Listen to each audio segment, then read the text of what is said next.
Digital money और digital coin सिर्फ concept नहीं, इसका प्रैक्टिकल यूज केस देखोगे तो आपको भी शॉक लग जाएगा।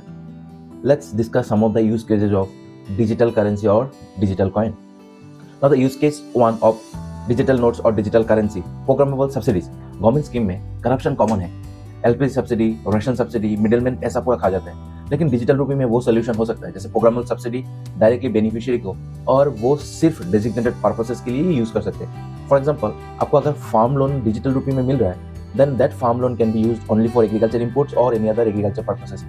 दैट मनी आप दूसरे पर्पस के लिए यूज कर ही नहीं पाओगे। मान लीजिए आपको कोई दूसरा सामान लेना है, घर का फर्नीचर लेना है या कोई और लेना है, अब वो प्रोग्रामेबल सब्सिडी का पैसा आप दूसरे पर्पसेस के लिए यूज कर ही नहीं पाओगे। Use case two, instant salary disbursement. Company ने सैलरी भेजेंगे डिजिटल रूपी में, इंस्टेंट सेटलमेंट, वीकेंड पे salary, no problem, bank holidays irrelevant, कोई प्रॉब्लम नहीं, आज बैंक हॉलीडे हो कुछ हो। फाइनल सेटलमेंट आरबीआई लेवल पे है, no bank delays, no clearing process, nothing. Use case 3, offline payment का magic.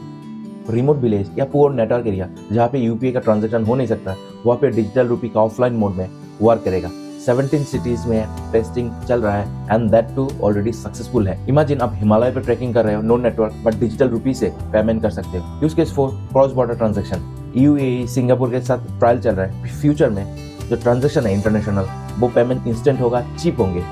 NRI remittance game changer है, इंपोर्ट एक्सपोर्ट पेमेंट सीमलेस होंगे। Use case 5, the final inclusion. 1.4 billion के पास रीच करना, and that too without traditional bank, just using smartphone आप वो कर सकते हो।